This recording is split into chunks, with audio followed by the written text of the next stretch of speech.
তো আমরা আমাদের লাস্ট ডিসকাশনস থেকে যেটা আমরা শিখেছিলাম যে ট্রানজ্যাকশন দু ধরনের হয়। একটা হচ্ছে গিয়ে ক্যাশ ট্রানজ্যাকশন, আরেকটা হলো ক্রেডিট ট্রানজ্যাকশন। ঠিক আছে, তারপর ক্যাশ ট্রানজ্যাকশনসটা ক্যাশের মাধ্যমে হতে পারে, আবার ব্যাংকের মাধ্যমেও হতে পারে। তো কারণটা কি? কারণ আগের দিন আমরা যে এক্সাম্পলটা দেখেছিলাম যে ফোনটা নিল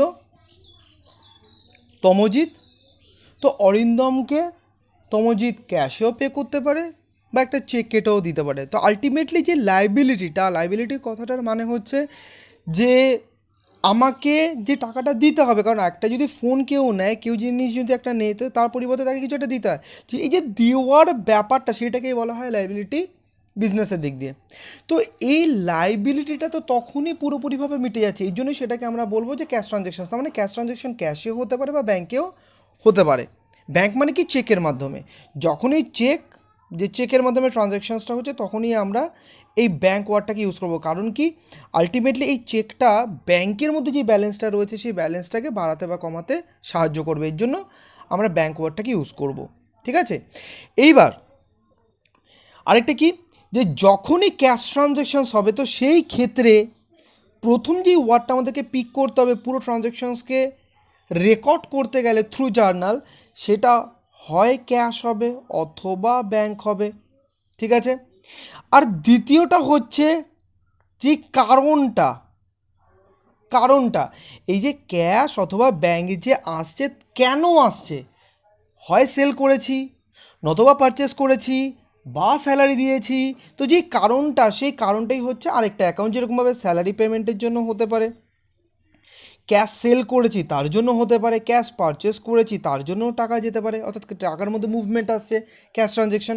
তো তার মানে একটা ক্যাশ অ্যাকাউন্ট বা ব্যাঙ্ক অ্যাকাউন্ট এলো, আর তার যে আসার পেছনের কারণটা সেটা হবে গিয়ে আরেকটা অ্যাকাউন্ট। ঠিক আছে, তার মানে আমরা এখান থেকে কিন্তু ওয়ার্ডটা পিক করে নিলাম, কারণ আগের দিনের গল্পটা যদি তোদের মাথার মধ্যে একটু নিয়ে আসিস, তাহলে সেখান থেকে মনে করতে পারবি যে যখন অরিন্দমের দোকানে ট্রানজ্যাকশনসগুলো হচ্ছিল, অরিন্দম কী করছিল, পুরো গল্পের মতন লিখছিল। তখন এই ধরনের জিনিসগুলোকে বোঝা ওর মায়ের পক্ষে বা আমার পক্ষে বা যে কেউর ক্ষেত্রে খুবই ডিফিকাল্ট একটা টাস্ক। এই কারণে সেটাকে সিম্পলিফাই করার জন্য, সেটাকে সহজভাবে প্রকাশ করার জন্য একটা প্রসেস বার করা হয়েছে। যে প্রসেসে এটা বলা হয়েছে যে পুরো প্যারাগ্রাফটা তুমি লিখতে যেও না, প্যারাগ্রাফটা হচ্ছে কি তোমার ট্রানজ্যাকশন, সেখান থেকে তুমি দুটো তিনটে চারটে ওয়ার্ডকে পিক করো এবং সেইগুলোকে এমন একটা নিয়মের মাধ্যমে সাজাও যাতে নাকি ওই দুটো তিনটে ওয়ার্ডই পুরো সেই ট্রানজ্যাকশনসের মানেটাকে বোঝাতে পারে। যেটার এক্সাম্পল আমরা কি দিয়েছিলাম?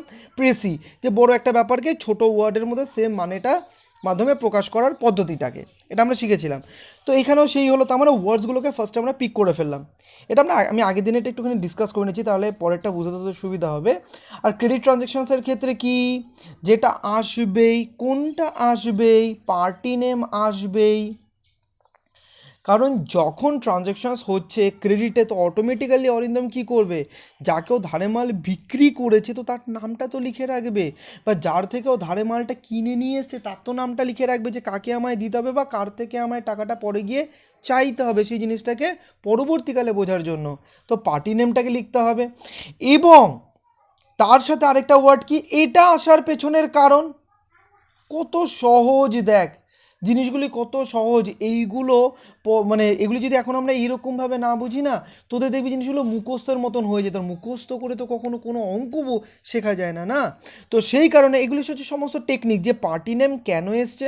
যেমন কি, আজকে আমি স্যালারি দেওয়াটা আমার উচিত ছিল, স্যালারিটা দিতে পারিনি, তাই কাকে দেওয়া দরকার ছিল, এনাকে দেওয়া দরকার ছিল, তাই এনার নামটা লিখে রাখবো যে আমি স্যালারিটা দিতে পারিনি। বা আমি হয়তো সেল করেছি এই পার্টিকে, ধারে বিক্রি করেছি, তো সেই কারণে উনি টাকা দিতে পারেনি, তাই এনার নামটা লিখে রাখছি, কেন এলো, সেল করেছি বলে। বা এই পার্টি থেকে হয়তো অরিন্দম কিছু পারচেস করেছে ক্রেডিটে, যেহেতু টাকাটা দিতে পারেনি তাই পার্টির নেমটাকে লিখে রেখেছে, পার্টির নেমটা এলো কেন, তাহলে সেই পারচেস করেছে বলে। কথাটা বোঝা গেল? তার মানে ট্রানজ্যাকশানে যেই দু ধরনের ট্রানজ্যাকশান হয় সেই ট্রানজ্যাকশানসের থেকে কিন্তু আমরা অনায়াসে এটা বুঝতে পারি বা এটা বার করতে পারবো যে কোন কোন ওয়ার্ডসগুলোকে আমায় পিক করতে হবে পুরো ট্রানজ্যাকশানসটাকে রেকর্ড করার জন্য, অর্থাৎ জার্নালের মাধ্যমে। কারণ আগের দিন আমরা সমস্ত জিনিসগুলো ওভার ফোনে বুঝে নিয়েছিলাম যে আজকে জার্নালটা এটা হচ্ছে গিয়ে third stage of accounting cycle. Accounting সাইকেলটা আবার যদি একটুখানি ডিসকাস করে দিই, কী ছিল?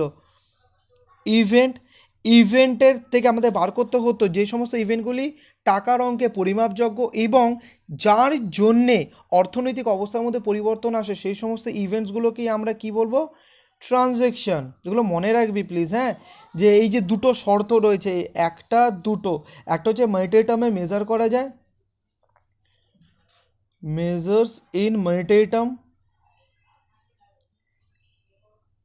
টার্মে মেজার করা যায়, আরেকটা হচ্ছে causes in changes in financial condition, causes of financial changes in financial condition-এ যেটা পরিবর্তন আনতে পারে। এই দুটো শর্ত যদি পূরণ হয় তবে কি আমরা বলতে পারবো সেই ইভেন্টটাকে ট্রানজ্যাকশনস। তাই এটার থেকে আরেকটা আসতে পারে যে সমস্ত ট্রানজ্যাকশনসগুলো ইভেন্ট, কিন্তু সমস্ত ইভেন্ট ট্রানজ্যাকশনস নয়। ঠিক আছে, আমি আর এখন সেটাকে ডিসকাস করছি না। এবার যেটা ট্রানজ্যাকশন হলো, অর্থাৎ এটা কি? সেই প্যারাগ্রাফটা। এবার সেই প্যারাগ্রাফটাকে ছোট করার জন্য কি করব? আমরা জার্নাল করব। ঠিক আছে, সেই জার্নালের পর কি করব? জার্নাল মানে কি? জার্নাল বুক, যে একই পেজের মধ্যে যেরকম যেরকম ঘটনা হতে থাকবে সেই ঘটনাগুলোকে রেকর্ড করা। লেজারটা কি? এই যে অরিন্দমের মা জিজ্ঞাসা করছিল, বাবু দাদার সাথে কতটা ট্রানজ্যাকশনস হয়েছে এক মাসে বার করে দেখা, এর সাথে কত হয়েছে বের করে দেখা, ওর সাথে কত হয়েছে বের করে দেখা। তখন সেটা অরিন্দমের জন্য খুব ডিফিকাল্ট একটা টাস্ক হয়ে যাচ্ছিলো যে বারবার প্রথম থেকে ক্যালকুলেটার নিয়ে দেখতে হতো যে এর সাথে কতটা ট্রানজ্যাকশনস হয়েছে, সেটা ক্যালকুলেটারে যোগ করে বারবার বলতে হচ্ছিলো। তো এই প্রবলেমের থেকে বেরোনোর জন্য আমরা লেজার করব। লেজারটা কি? এক একটা পেজ শুধুমাত্র একটা অ্যাকাউন্টকে পুরো মেনটেন করার জন্য ডেট ওয়াইজ, কার ওপর বেস করে? জার্নালের ওপর। এটার ওপর বেস করে কিন্তু আমরা লেজারটা তৈরি করব। আর এখানে কি এক একটা পেজের মধ্যে শুধুমাত্র দাদা থাকবে বা তমজিৎ থাকবে, এরা থাকবে। ঠিক আছে, তো সেটা লেজার। এবার এই যে পুরো কাজটা হয় তার মধ্যে ভুলভ্রান্তি থাকতেই পারে, তো সেই ভুলভ্রান্তি যাতে সামনের দিকে না এগোয় তার জন্য আমাদেরকে সেই ভুলভ্রান্তিটা আগে একটা ফিল্টার বসিয়ে দেখে নিতে হবে। সেটাকে আমরা কি বলবো? Trial balance. যে আমাদের যে এতটা অ্যাকাউন্টিং আমরা করেছি সমস্তটা ঠিকঠাক আছে কিনা সেটা যাচাই করার জন্য যেটা আমরা ফলো করছি সেটা হচ্ছে ট্রায়াল ব্যালেন্স। এবার ট্রায়াল ব্যালেন্স করার পর যদি কোনো রকম ভুলভ্রান্তি বেরোয় তাহলে সেটাকে আমাদের রেকটিফাই করতে হবে। বা রেকটিফাই করতে গেলেও তো আমাদের কি দরকার? আমাদের সেই প্রসেসটা দরকার, পদ্ধতিটা দরকার, যেটার মধ্যে আমি রেকটিফাই করতে পারবো। এই জন্য সেই যে পদ্ধতি যে চ্যাপ্টারের মধ্যে রয়েছে সেটা হচ্ছে রেকটিফিকেশন অফ এরার্স। তারপর যখন সমস্ত ভুলগুলো সংশোধন হয়ে গেল, এইবার একটা একখানা অ্যাকাউন্ট তৈরি করে নে। একটা অ্যাকাউন্ট তৈরি করে নে, অর্থাৎ যেটা নাকি তুই সবাইকে দেখাতে পারবি যে তোর বিজনেসের ফিনান্সিয়াল কন্ডিশনসটা কী।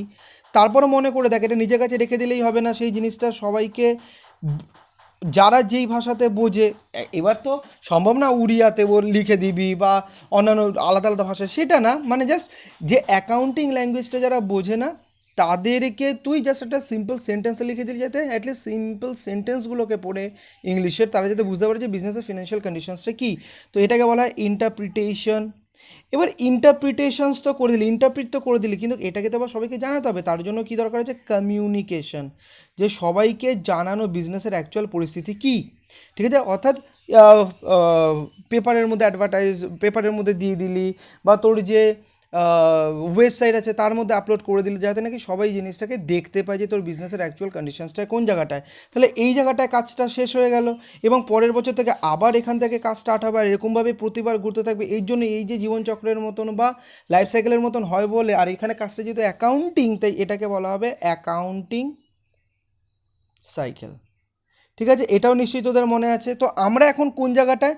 আমরা ইভেন্ট থেকে কীভাবে ট্রানজ্যাকশানস হয় এটা আমরা আগের দিন খুব সুন্দর মতন একটা এক্সাম্পলের মাধ্যমে করেছিলাম, যেটা খুব সুন্দর মতন অরিন্দম বলেছিল। যে এই এক্সাম্পলটার যে তমজিৎ লোন নিতে চাইছে অরিন্দমের কাছ থেকে, অরিন্দম বলছে ঠিক আছে আমি তাহলে লোনটা দেবো। তো সেই জায়গাতে লোনটা দেবো, এটা কিন্তু একটা ইভেন্ট, একটা ট্রানজ্যাকশানস নয়। কেন? তো অরিন্দম বলেছিল যে এইটা টাকার অঙ্কে পরিমাপ করা গেল, অর্থাৎ এটা মনিটারি টার্মে মেজার করা গেলেও এটাকে কিন্তু এটার ফলে কোনো রকম সেকেন্ড যে কন্ডিশনসটা, অর্থাৎ কোনো রকম ফিনান্সিয়াল কন্ডিশনসের মধ্যে চেঞ্জেস আসছে না। তাই এটা, কারণ এখানে দুটো কন্ডিশনসই ফুলফিল করতে হবে যদি একটা ইভেন্টকে ট্রানজ্যাকশনস হতে হয়। ঠিক আছে, তাহলে এটা তাহলে আমরা বুঝতে পারলাম, তাহলে সেটা একটা ট্রানজ্যাকশনস না। এইবার তার মানে আমরা ইভেন্ট থেকে ট্রানজ্যাকশানসে গেলাম। এবার ট্রানজ্যাকশানস থেকে আমাদেরকে কোনটা শিখতে হবে, কারণ আমায় স্টেপ বাই স্টেপই তো পুরো শিখতে হবে, কারণ আমাদের শেখাটা কীরকমভাবে হবে, কোথায় শুরু হয় এবং কোথায় শেষ হয়, এবং সেরকমভাবে প্রথমে যদি এই রোড ম্যাপটা আমরা তৈরি করে নিতে পারি, তাহলে আমরা প্রত্যেকটা ধাপ ধাপ যদি আমরা শিখে নিই বা বুঝতে পারি যে আচ্ছা এইটা যেটা আমরা পড়ছি এটার কাজ কী, এটার আগে কী হয়, এটার পরে কী হয়, তাহলে আমরা কনসেপচুয়ালি জিনিসগুলোকে খুব সুন্দর মতন মাথার মধ্যে সাজাতে পারবো এবং সেটাকে আমরা খুব ভালো মতন রেগুলেটও করতে পারবো। জিনিসগুলো বুঝবি, আগে একটা মাইন্ড ম্যাপ করা দরকার আছে যে আমি কীভাবে মুভ করব। একটা চ্যাপ্টার এলো, সেটাকে এতদিন যেভাবে আমরা পড়ে গেছি চ্যাপ্টার খোল, সেই চ্যাপ্টারের অঙ্কগুলো করে, এরকমভাবে করলে হবে না, আগে আমাদেরকে বুঝতে হবে, কারণ আমরা প্রত্যেকে স্যার কেউ স্টুডেন্ট নই। তো এইভাবে আমাদেরকে মুভ করে এইখানটায় গিয়ে শেষ করতে হবে। যখন গল্পটা ক্লিয়ার হয়ে গেল, এবার আমরা এক একটা পার্টকে ধরবো, যেমন ইভেন্ট কাকে বলে জানি, ট্রানজ্যাকশানস হতে গেলে কী শর্ত পূরণ করতে হয় সেটাও বুঝে নিয়েছি। এইবার আমরা জার্নালে আসবো। তাহলে জার্নাল হওয়া মানে কি?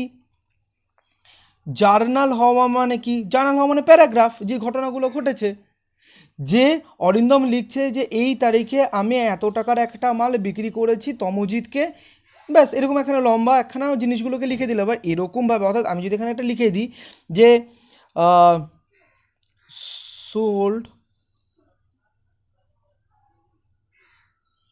সোল্ড গুডস অফ ₹10,000 টু তমজিৎকে বিক্রি করেছে। এবার এইটা যেরকমভাবে ছোটো, হয়তো তোদের মনের মধ্যে এটা আসতেই পারে তো ছোট, কিন্তু এরকম তো অনেক বড় হতে পারে। তো যার ফলে আজকে ছোট বলে তুই এইভাবেই মেনটেন করবি, বড় হলে তাহলে অন্য একটা পদ্ধতি অ্যাডাপ্ট করবি, সেটা তো কখনো হয় না। প্রত্যেকের জন্যই একটা নির্দিষ্ট একটা পদ্ধতি হওয়া উচিত। এই কারণে এই যে ট্রানজ্যাকশানসটা হলো, সেই ট্রানজ্যাকশানসটাকে রেকর্ড করার জন্যই তো এবার আমরা শেখা শুরু করলাম যে প্রথমে আমাদেরকে কি করতে হবে, ওয়ার্ড পিক করতে হবে। ওয়ার্ড পিক যদি করতে হয় তাহলে আমাদের কি দেখতে হবে, nature of transaction. Nature of transactions থেকে আমরা কি দেখব, যেই নেচার অফ ট্রানজ্যাকশনসটা আমরা ডিটেক্ট করে ফেললাম রে, ব্যাস কাজ আমাদের এইখানেই হয়ে গেল। মানে ট্রানজ্যাকশন নেচার কি হয়, ক্যাশ ট্রানজ্যাকশন নয়তো ক্রেডিট ট্রানজ্যাকশন। যদি ক্যাশ ট্রানজ্যাকশনস হয় তাহলে সেটা ক্যাশও হতে পারে, ব্যাঙ্কেও হতে পারে, এবং তার জন্য একটা যে ওয়ার্ড আসবে, ওয়ার্ড পিক করা, হয় ক্যাশ আসবে না ব্যাঙ্ক আসবে। আর তার যে কারণটা, সেটা স্যালারির জন্য হতে পারে, সেলের জন্য হতে পারে, পারচেসের জন্য হতে পারে, আরেকটা যে কারণ সেটাই হচ্ছে গিয়ে আরেকটা ওয়ার্ড। ঠিক একইভাবে যে ক্রেডিট ট্রানজ্যাকশন, ঠিক পার্টি নেম তো একটা আসবে, এবং যেই কারণে পার্টি নেমটা আসছে সেই কারণটি হচ্ছে আরেকটা ওয়ার্ড। সিম্পল, বুঝতে পারলি? তাহলে তাহলে এই ডিসকাশনস থেকে আমাদের মাথার মধ্যে খুব ভালো করে বসে পড়েছে যে নেচার অফ ট্রানজ্যাকশনসের ওপর বেস করে আমরা কিন্তু ওয়ার্ডগুলোকে পিক করে ফেললাম, বুঝতে পারলি? এইবার তমজিৎ আমায় জিজ্ঞাসা করবে যে দাদা, এই যে তুমি যে ওয়ার্ডগুলোকে পিক করলে, আমি বললাম আচ্ছা বল। বলছে এই যে তুমি যে ওয়ার্ডটাকে পিক করলে, ধরো এইটাই, আমি যদি মানে তমজিৎ বলছে, আমি যদি অরিন্দমের দিক দিয়েই ভাবি, তাহলে অরিন্দমের দিক দিয়ে আসছে কি, যে তমজিৎ ক্রেডিটেই ধরছি, হ্যাঁ, তমজিৎ ক্রেডিট ধারে নিল, তাহলে একটা ওয়ার্ড এলো দাদা তমজিৎ, আর দ্বিতীয় ওয়ার্ডটা এলো দাদা সেল। কারণ তমজিৎ ওয়ার্ডটা ওর হিসেবের খাতায় কেন এলো, ও সেল করেছে বলে, কারণ এটা তো হচ্ছে কজ। ঠিক আছে, তাহলে এই দুটো তো এলো। তাহলে দাদা এইগুলোকে আমরা আমাদের যে জার্নাল বইটা, জার্নাল বুক যেটা তুমি বলছো, ওর মধ্যে কি এই দুটোকেই আমরা এরকমভাবে লিখে দেবো পাশাপাশিভাবে? আমি বললাম না রে ভাই, একদমই না, এরকমভাবে লিখবো না। এইবার এই যে ওয়ার্ডগুলোকে আছে, এটা আমরা একটা নিয়মের মধ্যে বাঁধবো, নিয়মের মধ্যে এটাকে আমরা এখন বাঁধবো। ঠিক আছে, এই যে নিয়মের মধ্যে যে বাঁধবো, এই নিয়মটা তাহলে আমাদের শেখার দরকার আছে। তার মানে বাঁধতে হবে আমায়, ঠিক আছে, বাঁধতে হবে। তাহলে সেই বাঁধতে গেলে নিয়মের মধ্যে, তাহলে এই নিয়মটা তো জানা দরকার আছে।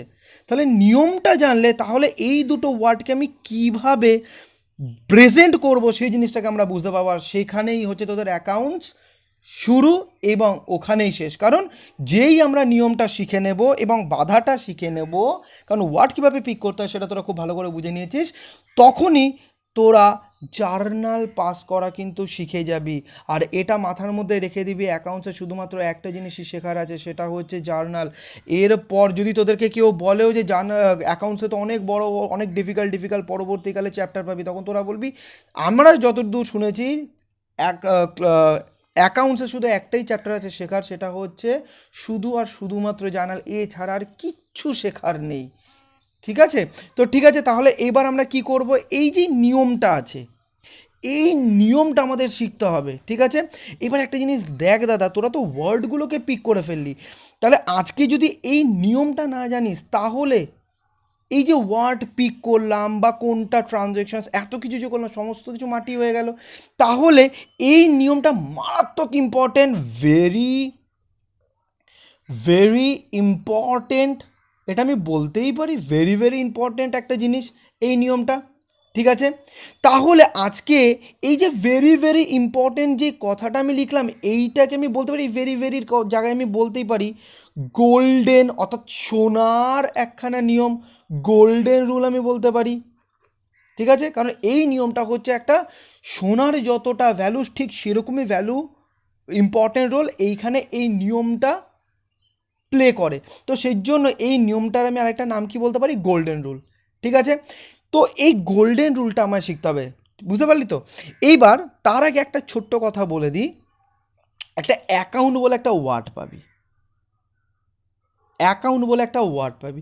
এই অ্যাকাউন্ট ওয়ার্ডটার মানে কি, যদি তোরা কারোর সাথে যারা কমার্স নিয়ে অলরেডি পড়েছে তাদের সাথে যদি কখনো কথা বলে থাকিস, দেখবি তারা বলবে স্যালারি অ্যাকাউন্ট, তারা বলবে সেল অ্যাকাউন্ট, মানে প্রত্যেকটার পেছনে একটা অ্যাকাউন্ট এই ওয়ার্ডটা যোগ করে দেয়। এই অ্যাকাউন্ট বলতে কি বোঝায়, কারণ আমাদেরকে প্রত্যেকটা জিনিস পাই টু পাই বুঝতে হবে, তারপরেই আমরা কিন্তু সেই জিনিসটাকে শিখবো। শুধুমাত্র সবাই বলে তাই আমি বলবো এরকমভাবে কিন্তু বিন্দু মাত্র আমরা শিখবো না। তাহলে এই অ্যাকাউন্ট ওয়ার্ডটার মানেটা কি ফার্স্টে আমায় জানতে হবে।